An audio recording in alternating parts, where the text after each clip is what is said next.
Logo na sequência, em termos de produção poética, nós vamos ter a figura, né, a grande figura de Álvares de Azevedo. Né? E aí um salto, né, totalmente distinto, né, quer dizer, uma visão totalmente distinta das temáticas românticas que vai incorporar aí essa nova geração. Então, se lá atrás, na primeira geração, nós tínhamos essa questão do elemento indígena, da paisagem, da construção desse passado heróico, dessa visão dos primeiros acontecimentos aqui na nossa terra, a segunda geração vai se debruçar muito mais sobre as questões sentimentais. Né? Então, é uma geração que, a rigor, vai se preocupar muito pouco com o fato histórico. Né? O que interessa aí dessa realidade, né, que vai movimentar e fomentar a produção poética é a realidade sentimental. Né? Então, são os grandes casos de amor, a ideia do amor eterno, né, que é uma construção romântica, e aí o que nós vamos ter são personagens, né, poetas muito jovens, né, alguns que inclusive morreram aí na flor da idade, que vão dedicar a sua arte a essa visão idealizante do amor, esse amor muitas vezes ligado aí à questão da morte.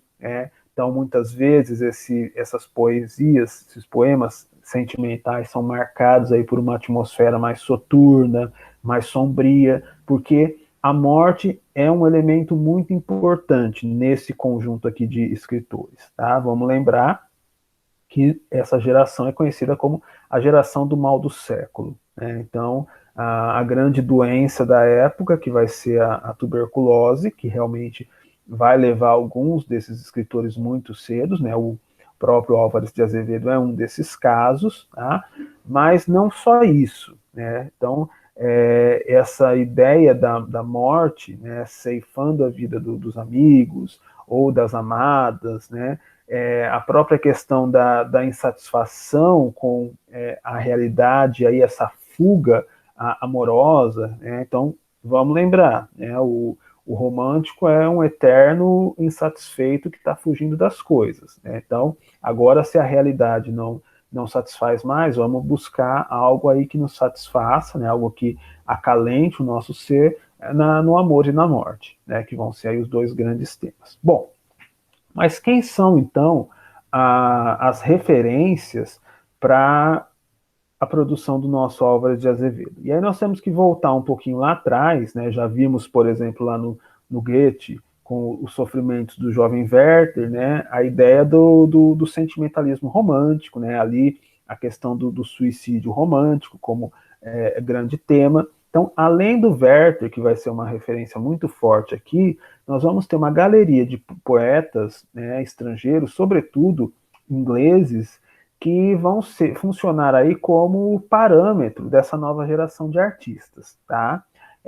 Alguns deles até com produções bem anteriores a essa nossa geração, né? Obviamente tem essa desnível aí entre uma realidade e outra, mas os nossos poetas beberam na fonte dessa produção europeia. Então eu separei aqui 3 nomes da poesia inglesa, só para a gente ter assim um olhar mais panorâmico, né, sobre os temas dessa nova produção poética e como que isso vai interferir diretamente, né, em maior ou menor grau, na produção do Álvares de Azevedo, que nós vamos guardar aí para o final da aula. Tá? Então vamos começar aqui por uma tela, né, que na verdade ela é uma representação de um episódio verídico. Tá? Vocês têm aí a morte de Chatterton, né, de 1856, pintada pelo Henry Wallace. Tá? Quem foi Chatterton? Né? Diríamos aí, em termos históricos, que o Chatterton é um artista que não encontrou o reconhecimento público adequado. Né? Então, ele morreu muito cedo, né? Ele, na verdade, a tela representa bem isso, né? Quer dizer, aquele momento extremo em que ele comete o suicídio. Então, de fato, ele se mata tomando uma dose de, se eu não me engano, arsênico, tá? porque ele era incapaz ali de lidar com a frustração, né, pela falta de reconhecimento que sua obra teve, né? Então, ele, ao que consta, né, pelos registros biográficos aí, ele era uma grande mente pensante, né? Ele estudou, né, desde cedo aí sob a guarda da mãe, né? A mãe investiu muito na educação desse filho, tá?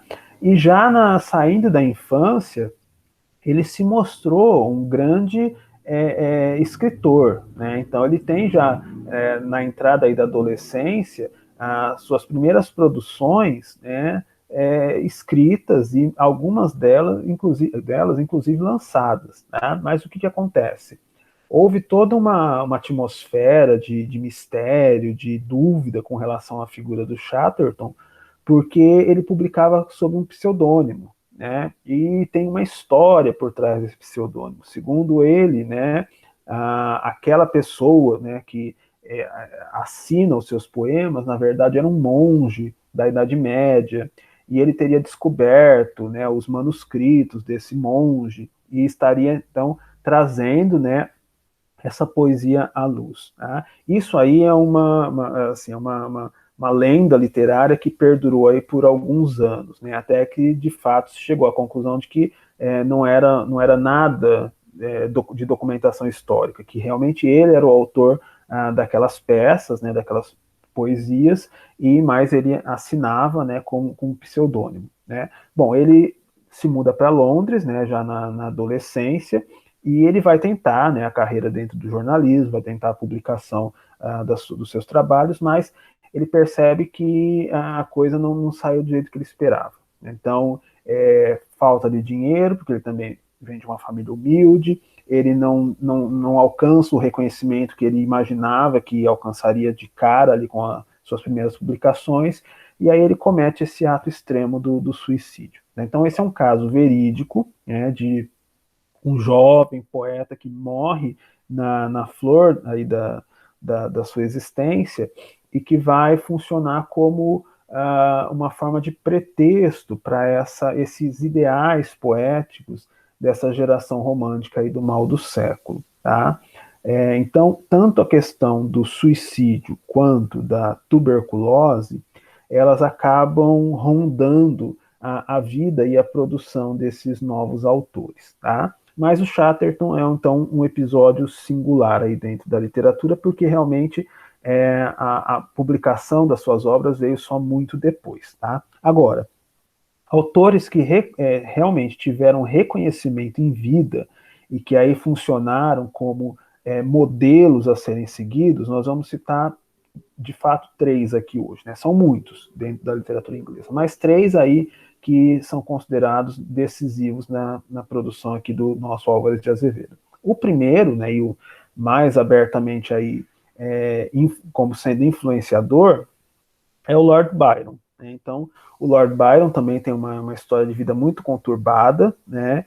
Ele é uma figura escandalosa, que provocou muitas reviravoltas aí, né? Muitos disques nos seus círculos sociais, porque realmente ele tinha esse espírito questionador, interrogador, zombeteiro, né? Então há uma série de lendas, né, envolvendo aí a biografia desse personagem, né, da literatura romântica.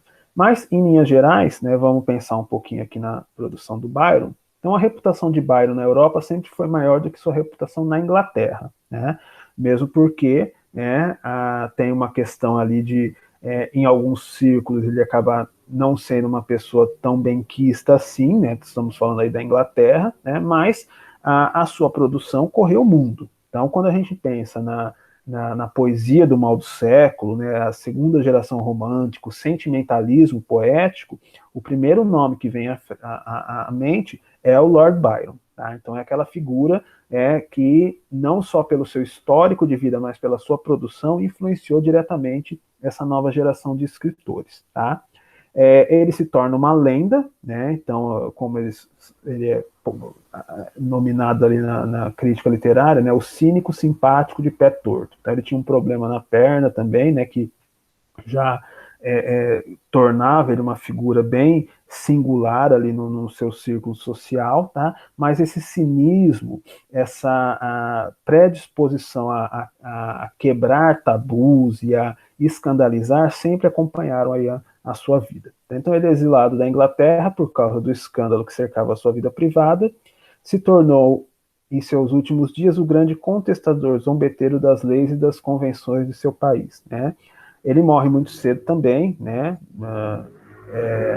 Não tão cedo quanto Chatterton, mas é muito jovem ainda. Ele vai, no final da vida, para a Grécia, ele vai lutar na guerra de independência da Grécia, né? E vai ser, na verdade, cultuado ali como o grande herói daquela batalha, né? Daquelas lutas de independência. Então, ele é uma figura que realmente atravessa aí o continente e é reconhecido nos outros países por diversos motivos, né? No nosso caso aqui, a produção poética, na Grécia, a presença dele no momento da Revolução Grega, né, na luta de independência, mas realmente essa figura que não se preocupava em se fixar em um lugar, ele queria correr o mundo, né? Então se Inglaterra não basta mais, né, vamos ganhar a Europa aí, vamos ver o que vem pela frente. Só que, infelizmente, ele morre muito cedo porque morre ali, não exatamente, ele não é morto em batalha, né, mas ele contrai ali uma doença e acaba vindo a falecer durante a Guerra de Independência, tá? Um dos poemas mais conhecidos aí do Lord Byron, né, que abre também algumas das coletâneas de poemas dele publicados aqui no Brasil, é esse que não tem título, tá? Mas pela estrutura e pela temática a gente já percebe, né, o mergulho aí sentimental nesses ideais aí do sentimentalismo, né, do lado emocional dessa nova geração, tá? Então é um poema curto, né? São 3 estrofes, mas que já sintetizam bem essa produção, né? Diz o seguinte: ela caminha em formosura, noite que anda, num céu sem nuvens e de estrelas palpitante. E o que é melhor em treva ou esplendor, se encontra em seu olhar, em seu semblante. Ela amadureceu a luz tão branda que o céu denega o dia em seu fulgor. Uma sombra demais, um raio que faltasse, teriam diminuído a graça indefinível, que em suas tranças lhe ilumina a face, ou meigamente lhe ilumina a face. Nessas feições revela qualquer doce ideia, como é puro seu lar, como é aprazível. Na fronte e rosto cheio de serenidade, tão suave, porém tão eloquente, o sorriso que vence e a tez que se enrubesce, dizem apenas de um passado de bondade, de uma alma cuja paz com tons transparece, de um coração de amor sempre inocente. Então vejam que aqui nós temos um lado mais inocente, né, muito mais acalentador desses ideais sentimentais, né?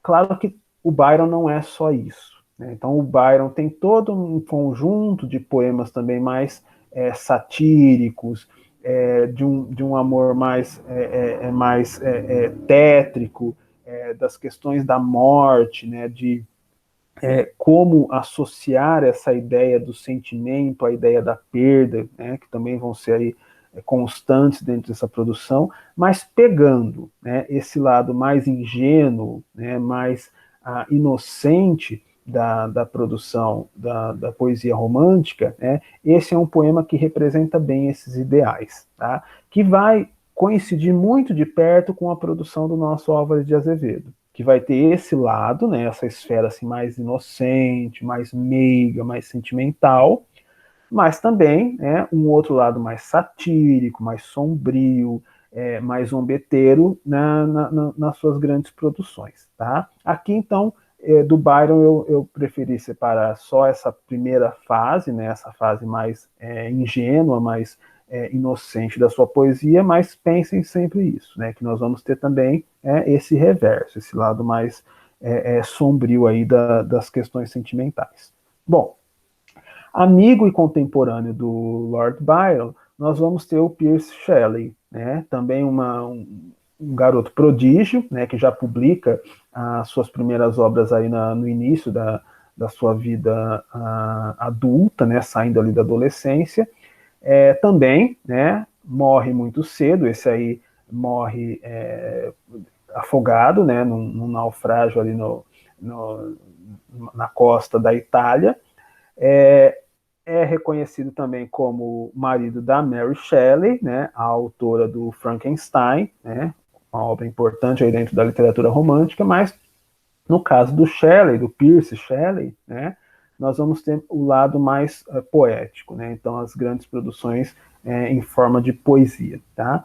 Bom, o que nós temos aí da essência da poesia do Shelley? Então, a adolescência de Shelley se expressa segundo a revolta contra todas as leis existentes, contra os costumes e a religião. Então, o Shelley também é, desde sempre, um grande contestador. Ele é contra a igreja, ele é contra a religião, ele é contra o casamento, né? Ele acaba se casando com a Mary Shelley, mas a família da Mary também era contra essas doutrinas, né, esses dogmas sociais, então havia todo um olhar torto com relação a essas figuras, justamente por conta desses ideais, né, de você não ter ali um matrimônio estabelecido, você não criar esses vínculos, né, familiares. Então, eles eram vistos como devassos, como pessoas inconvenientes, como gente de segunda, tá? Embora, no caso do Shelley, né, ele não é de uma família qualquer, ele vem de uma família de posses, né, mas até certo ponto ali ele rompe com essa família, né, mesmo porque ele entra na vida adulta já casado. Então, quando ele conhece a Mary, que vai ser aí o seu grande amor, ele já é casado com uma outra moça, e aí tem todo um drama, né, de como ficar com a Mary se eu já sou casado. Então, também é uma crônica histórica e familiar muito conturbada, né? Então, essa revolta já fazia parte da sua natureza, né? Aos 21 anos, ele escreveu a Rainha Mab, né, que é uma figura também folclórica ali da Inglaterra, um longo poema filosófico com observações eruditas, na qual se proclamou ateu, vegetariano, um opositor das leis do casamento, republicano, um advogado do amor universal. Vejam que só nessa sequência aí de itens, nós já temos sintetizado todos os ideais de libertação e de contrários aí à ética e à moral da época, e que vão tornar o Percy Shelley também uma figura, até certo ponto ali, de exceção dentro do meio. Quer dizer, nem todos, né, simpatizavam, na verdade, uma maioria não simpatiza com esses ideais, então não vai ser um poeta assim tão bem aceito de fato. Mas, realmente, né, ele teve reconhecimento em vida, não é aquela figura que passou despercebida, tá? Chega um momento da sua vida em que ele vai conhecer o Lord Byron, vão se tornar grandes amigos, né? Ele, a Mary, Byron, e aí num acidente trágico ali, né? Ele pega um barco ali na costa italiana e acaba vindo a morrer afogado, tá?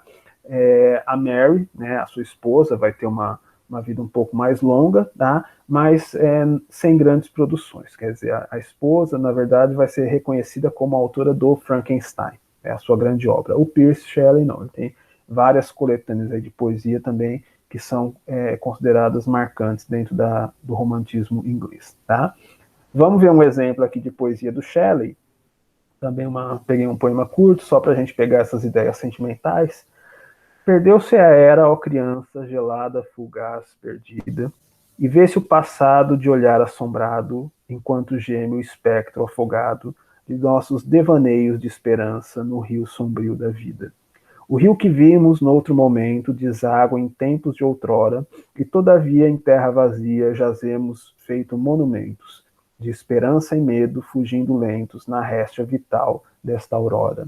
Então vejam que aqui a ideia do sentimento já começa a ser modelada também por essa questão da perda, do afastamento, né, o que ficam são as lembranças, a saudade. Então, o elemento da morte, da separação, já começa aqui a ganhar corpo, né, e isso vai, obviamente, se estender aí pela produção de todos esses artistas, tá? Mas sempre essa imagem, então, de um amor que poderia ser mais que alguma coisa aconteceu e ele foi tolhido ali na sua flor, né, na flor da juventude. Então, algo que poderia dar frutos, mas que a vida, o destino quis o contrário, e o que fica é essa lembrança do passado. Tá? Também outro poeta aí que merece destaque, né, que vale muito a pena aí a leitura dos seus poemas, né,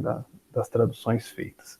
E o terceiro desse grupo, né, também morreu muito cedo, né, para completar aí a tríade, né, é o Keats, né, o John Keats, né, talvez de todos eles, segundo a crítica, né, aquele que, se tivesse vivido mais, teria um futuro mais promissor em termos de produção literária, né, porque o conjunto dos poemas que ele deixou, né, ainda dessa fase da adolescência, da juventude, já demonstram aí, né, alguns traços de genialidade que, olha, se tivesse tido tempo, teria produzido grandes obras-primas, né? Mas, infelizmente, também morreu cedo, tá? Bom, do Keats, né, nós temos aí temas que são bastante simples. Então, a beleza na arte e na natureza, o desejo de morte, né, amores felizes e infelizes, né, o encanto do passado clássico. Então, tudo aquilo que, de novo, vai ser aproveitado pela nossa segunda geração de poetas. Né? Ele é um pagão e os deuses da Grécia lhe bastam. Né? O sofrimento em seus poemas vem de sua consciência de que a beleza morre. Outra, vamos lembrar do Carpe Diem, né? Aqui a questão da beleza. Né? A beleza é passageira, a beleza desaparece, a juventude passa rapidamente. Então, sempre essa necessidade, né, de atrelar o amor, os ideais românticos àquele momento da vida, né, a adolescência, a entrada aí na vida adulta. Tá? Há também o sofrimento de amor expresso nos últimos sonetos. Né? O outro tema muito recorrente também, né, na nossa poesia é essa ideia do sofrimento amoroso. Tá? Então, é importante a gente atentar para o fato da espiritualidade romântica, né, que ela não é tão bem delineada a partir de um princípio único. Então, nós vamos ter, sim, um grande apelo religioso, cristão, em vários momentos dessa produção. Né? Mas, vocês estão vendo aqui, então nós temos um poeta que se declara abertamente pagão, então vai recorrer a outros elementos que não a divindade cristã. No caso do Shelley, né, abertamente ateu. Né? Então, não funciona tão ordenadamente essa ideia de elencar quais são os temas românticos, né, as atitudes românticas. Nós temos espiritualidade em vários níveis, né, desde a ausência, né, do ateísmo até o cristianismo mais, né, piedoso, mais sincero em outros autores. Mas isso depende muito, quer dizer, de quem é o poeta que nós estamos trabalhando. Né? Outra esfera dessa religião, na verdade, desse misticismo, é o satanismo, que vai aparecer aí em muitos momentos da produção romântica também. Tá? Então, não dá para a gente catalogar ou tentar mapear, né, toda a essência da literatura romântica dentro de um único padrão. Então, os padrões vão variar conforme a geração ou mesmo conforme o poeta. Tá? Mas, então, só para fechar essa parte aqui, né, da produção do Keats, eu peguei... Carlos, Oi, fala, Júlia. desculpa, pode te interromper? Pode perguntar. A sociedade, assim, as pessoas, eles aderiam a essa diversidade religiosa no romantismo? Não. De uma forma geral, a sociedade tem já critérios, assim, dogmas muito definidos, né? Então vamos pensar, né? Falamos aqui de 3 poetas ingleses. A Inglaterra tem um chefe de Estado que é também um chefe da igreja, que é a igreja da Inglaterra, a igreja anglicana. Né? Então você tem ali um protestantismo muito forte dentro da sociedade. O que acontecia com essas figuras? Né? ou elas eram vistas como exóticos, né? Quer dizer, olha, aquele ali é exótico, ele é escandaloso, ele gosta dessas ideias mirabolantes, não? Eles aceitavam, né? À distância. Em outros casos, essas pessoas acabavam sendo empurradas para fora do círculo social. Então, é o caso, por exemplo, do Byron. Né? O Byron aprontou muito ali nos seus círculos sociais e ele acabou ficando sem ambiente, teve que sair da Inglaterra. Né? O próprio Shelley, né? Então, o estilo de vida dele, quer dizer, um rapaz que chegou aos 18 anos casado e com filhos, larga a mulher e vai se amigar com a Mary, né? Vai ter um caso depois com a irmã da Mary. Então, assim, essas coisas, as pessoas acabavam tendo uma certa aversão, né? E eles acabavam sendo deixados aí de lado, tá? Mas, assim, não havia grandes influências da parte deles pela sociedade, né? Ou para com a sociedade. Aqui no nosso caso, né, como esses poetas não chegam a esses extremos, né, nós vamos ter mais esse lado sentimental, né, da perda, né, da idealização da mulher, tudo isso, eles acabam sendo mais bem aceitos. Né? No nosso caso, não há uma poesia que traga tantos escândalos. Né? Ela acaba mais se informando ali dentro da expectativa do que a sociedade espera, né, como grande arte. Né?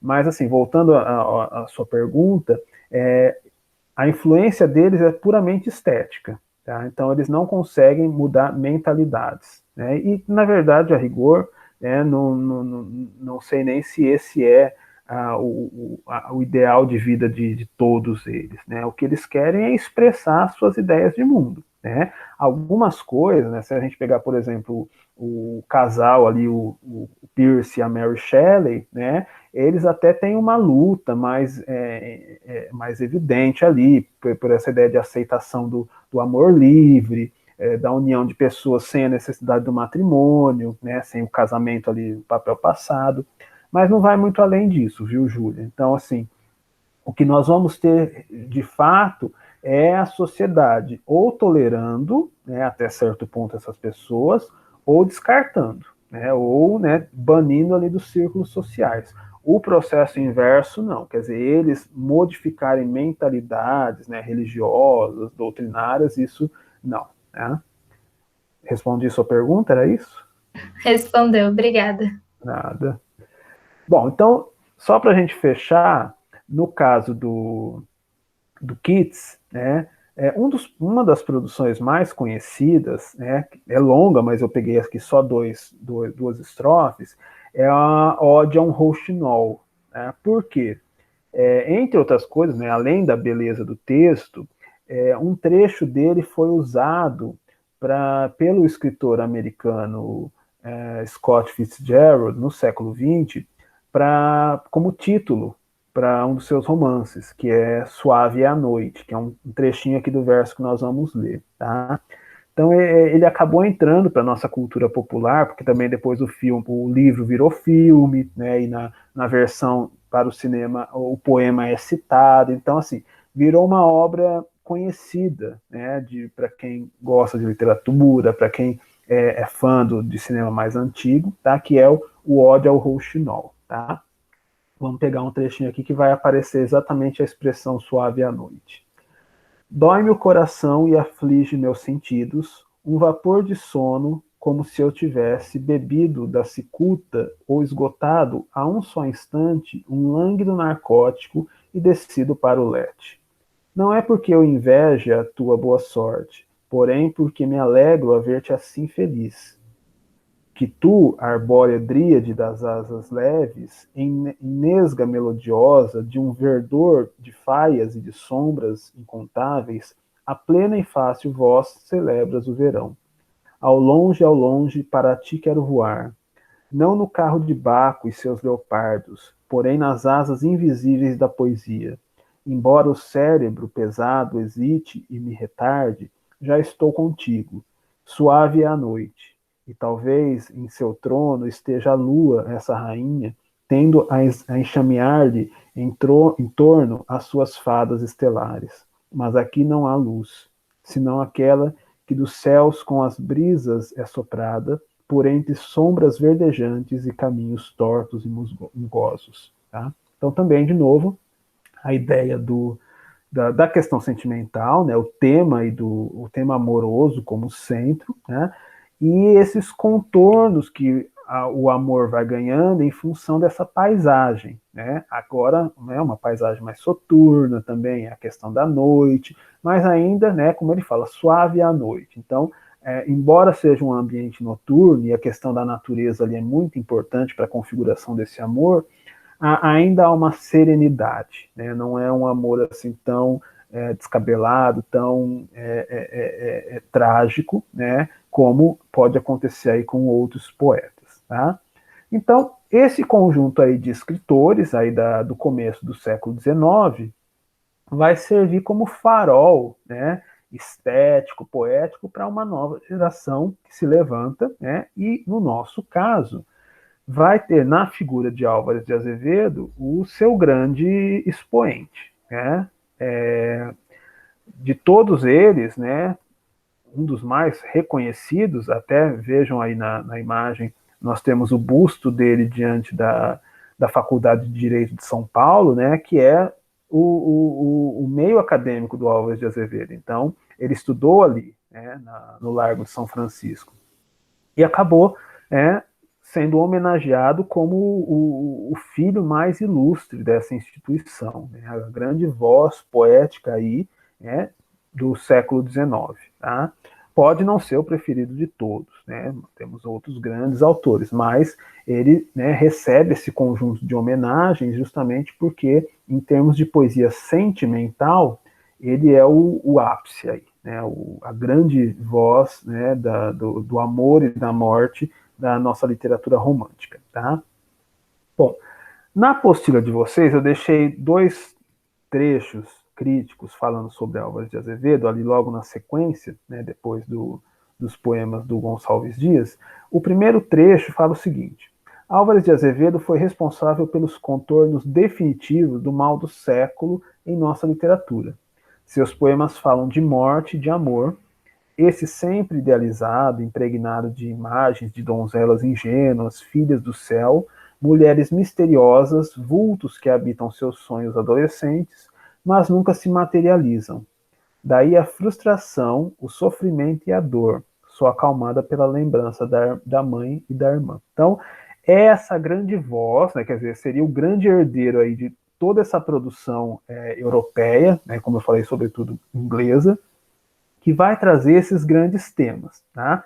Só que a sua obra também é muito diversificada, não é uma obra muito extensa, porque, vamos lá, ele morreu, né, na casa aí chegando aos 20 anos. Então, produziu, mas não foi tanto assim. Mas dentro do que ele produziu, nós vamos ter essa diversidade de temas, né, desde esse romantismo mais ingênuo, né, com essas virgens idealizadas, né, esse morrer na flor da juventude, até uma poesia muito mais sombria, né, que está tudo constando ali no seu livro Lira dos 20 anos, que nós já vamos falar sobre ele. Tá? Mas seguindo aí, a morte foi presença constante.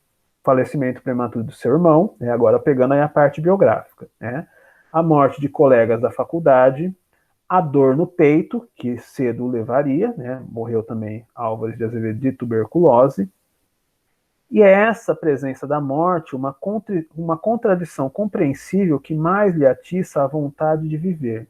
Entretanto, cumpre salientar que na poesia de Álvares de Azevedo a morte também assume conotação de fuga, pela sensação de impotência diante do mundo conturbado. Então, de novo, né, é uma forma de escapismo do romantismo. Né? Então, onde vamos buscar refúgio? Né? No passado, na natureza, em terras exóticas, agora nós vamos buscar no amor e na morte. Né? Os 2 grandes ideais aí dessa segunda geração. O livro de poemas, Lira dos 20 anos, revela-nos uma duplicidade do jovem Álvares de Azevedo. De um lado, poeta meigo, dócil, angelical, do outro, satânico, corrosivo, que tanto ironiza os outros como a si mesmo. ele próprio dividiu em 3 partes, abrindo a segunda com um prefácio ao mesmo tempo didático e revolucionário. Então eu quero fechar um pouquinho aqui a apresentação para falar justamente desse prefácio, na verdade, os 2 prefácios, né? Porque o Lira dos 20 anos, né, que seria aqui a grande obra poética do Álvares de Azevedo, né, não é a única, mas é a mais importante aí do conjunto de trabalhos dele, ela é dividida em 3 partes, né? A gente pensa aí que a grande transformação vem da primeira para a segunda parte, porque justamente aqueles ideais que eu apontei, eles vão se transformando. Então, se na primeira parte nós vamos ter essa visão mais ingênua, mais angelical, embora, claro, a morte seja uma constante, mas sempre essa idealização do amor, essas virgens puras que ele encontra aí pela vida, na segunda parte vai entrar aquele outro espírito, né? Mais zombeteiro, mais sombrio, que, de novo, é algo muito semelhante ao processo da poesia do Lord Byron, né? Como grande referente aí. Eu trouxe para vocês uma poesia do Byron voltada para esses aspectos mais ingênuos, mais sentimentais. Se nós pegássemos outra parte da produção desse poeta inglês, nós teríamos temas muito mais tétricos, né, muito mais ácidos aí de interpretar, né, de assimilar, porque justamente o Byron caminha justamente nessa linha entre o angelical e o demoníaco. Tá? Então, dependendo do que a gente pegar do Byron, né, é uma vertente totalmente distinta aí do resto da produção. Tá? Mas então, no Lira dos 20 anos, nós vamos ter esse jogo, né, de uma divisão entre a primeira parte mais angelical e a segunda parte mais satírica e até certo ponto também mais corrosiva, mais demoníaca, tá? As 2 partes abrem com um prefácio, tá? E é interessante a gente pensar que esse prefácio, os prefácios, né, são 2, eles já apontam para nós essa vertente poética que a gente vai encontrar aí ao longo das páginas, tá? O primeiro é aquele estilo ainda do adolescente ingênuo, sentimental, que até pede desculpa pela sua produção. Ele fala assim, olha, são os primeiros versos de um pobre poeta, desculpa-os. As primeiras vozes do sabiá não têm a doçura dos seus cânticos de amor. É uma lira, mas sem cordas, uma primavera, mas sem flores, uma coroa de folhas, mas sem viço. Né? E aí segue falando dessa primeira parte. Então, essa primeira parte da Lira dos 20 anos é realmente aquela em que nós vamos encontrar esses grandes poemas que falam dessas virgens idealizadas, né, essas mulheres sempre envoltas aí numa atmosfera sombria, né, ele fala muito da questão do mar, né, as virgens do mar que estão envoltas ali em neblina, em brumas, né, então sempre essas mulheres inacessíveis e obviamente a ideia de um amor que acaba não se realizando, né, que fica muito mais dentro do plano espiritual do que realmente de uma realização mais carnal. Tá? Agora, a segunda parte vai nos revelar um outro lado desse Álvares de Azevedo. Né? De novo, pegando aí a essência do Byron, né? Ou a gente pode pegar o próprio Shelley também com o seu espírito contestador, ateísta, rebelde. Né? Então nós vamos ter esse poeta mais satírico, que vai entrar em temas muito mais sombrios, né, do que aqueles da primeira parte. Tá? E o prefácio da segunda parte da Lira dos 20 anos também já aponta essa mudança de tom. Né? Ele começa falando o seguinte: cuidado, leitor, ao voltar essa página. Aqui dissipa-se o mundo visionário e platônico. Vamos entrar no mundo novo, terra fantástica, verdadeira ilha baratária, de Dom Quixote, onde Sancho é rei e vivem Panurjo, Sir John Falstaff, Bardolph, Fígaro e os Pagnarello de João Tenório. A pátria dos sonhos de Cervantes e Shakespeare. Quase que depois de Ariel, esbarramos em Caliban. A razão é simples. É que a unidade desse livro funda-se numa binomia. 2 almas que moram nas cavernas de um cérebro pouco mais ou menos de poeta escreveram este livro. Verdadeira medalha de 2 faces. Demais, Perdoem-me os poetas do tempo.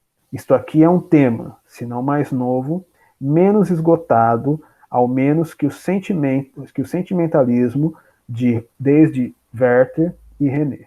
Então, de novo, também Werther ali de Shakespeare sendo citado, né, como grande referente aí da poesia da segunda geração, mas o Álvares de Azevedo, então, vai funcionar como esse poeta lírico, né, que vai trazer dentro da sua produção esses grandes temas, né, essa multiplicidade de temas sentimentais, tá?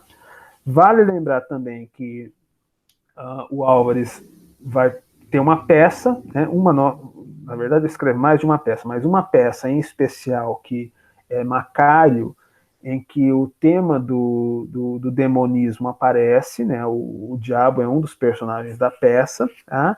E também um conjunto de contos, que é o Noite na Taverna, que seria a parte mais gótica aí da nossa literatura romântica, né? Então, não é algo muito frequente aqui no nosso romantismo a ideia do conto gótico, conto de terror, de assombração, né? Ali em Noite na Taverna, ele vai construir uma seleção de contos, todos eles voltados para esses temas do gótico, né? Então, tudo ligado à morte,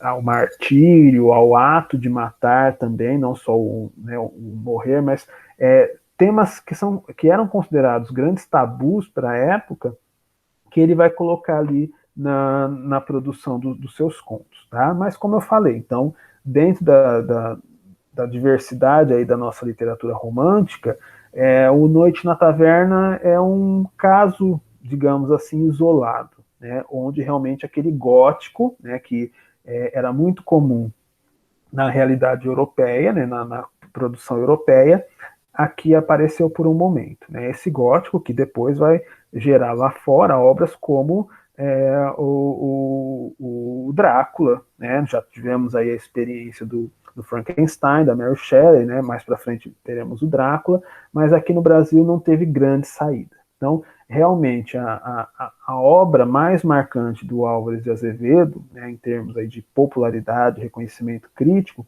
é o Líra dos 20 anos. Tá? Então, ele morre muito cedo, tá? Teremos aí, se a gente pegar a obra completa, nós vamos ter assim, outra peça de teatro, algumas poesias esparsas, mas assim, a grande publicação em vida de Álvares de Azevedo foi esse livro aqui, né, que merece, de novo, então, uma dupla análise, né? Então, a primeira parte, né, aquele conjunto de poemas mais ingênuos, mais sentimentais, mais idealizantes, né, e aquela segunda parte mais irônica, mais sarcástica, mais sombria, né, que compõe o universo aqui das liras, ok? Bom, vamos parar por aqui, que o nosso tempo já acabou também, né? E eu queria abrir para dúvidas, se alguém tiver alguma pergunta para ser feita.